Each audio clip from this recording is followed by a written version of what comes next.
Hello বন্ধুরা, আজ আমি তোমাদের কাছে নতুন একটা রেসিপি নিয়ে এসেছি।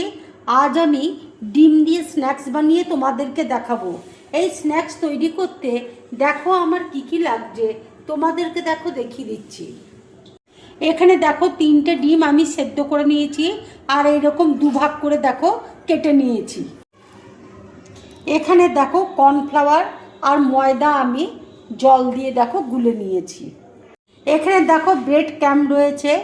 এখানে 3টে সেদ্ধ আলু আমি দেখো গ্রেট করে নিয়েছি। এখানে আদা, রসুন, কাঁচা লঙ্কা বাটা রয়েছে। সয়াবিনকে দেখো সেদ্ধ করে নিয়েছি।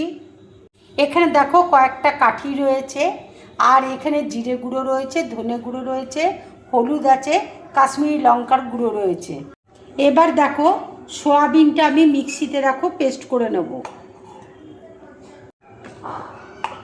সয়াবিন দেখো মিক্সিতে আমি পেস্ট করে নিয়েছি। কড়াইয়ে দেখো তেল দিয়েছি, তেল দেখো গরম হয়ে গেছে। এবার দেখো 1 চামচ আমি আদা, রসুন আর কাঁচা লঙ্কা বাটাটা দেখো দিয়ে দিচ্ছি। জিরে গুঁড়ো দেখো দিয়ে দিচ্ছি, ধনে গুঁড়ো দিয়ে দিচ্ছি, হলুদ দেখো দিয়ে দিচ্ছি, কাশ্মীরি লঙ্কার গুঁড়ো দেখো দিয়ে দিচ্ছি।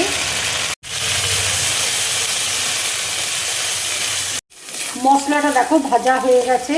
এবার দেখো সয়াবিনটা আমি দিয়ে দিচ্ছি।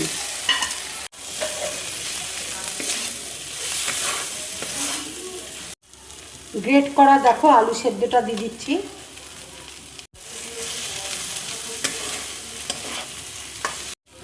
আন্দাজ মতো দেখো নুন দিয়ে দিচ্ছি। অল্প করে দেখো আমচুর দেখো দিয়ে দিচ্ছি।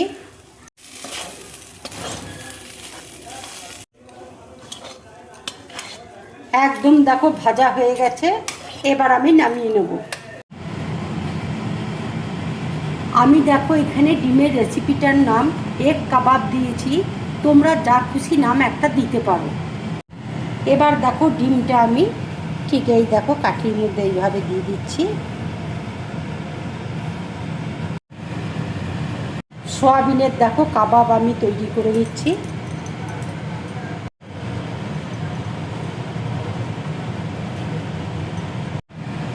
ঠিক কাঠির মধ্যে দেখো এইভাবে আমি দিয়ে দিচ্ছি। আর একটা ডিম দেখো এইভাবে আমি দিয়ে দিচ্ছি। কর্নফ্লাওয়ার আর ময়দার ব্যাটারে দেখো দিয়ে দিচ্ছি। এবার দেখো ব্রেড ক্রাম্বে আমি দিয়ে দিচ্ছি।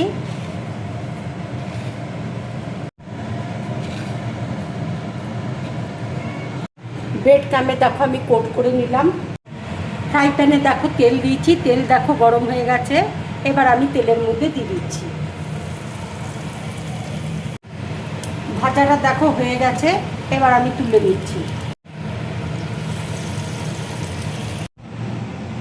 এইভাবেই তোমরা ডিম আর সয়াবিন দিয়ে কাবাব বানিয়ে বাড়িতে খাবে। খেয়ে অবশ্যই আমাকে কমেন্টস করে তোমরা জানাবে তোমাদের কেমন লাগলো।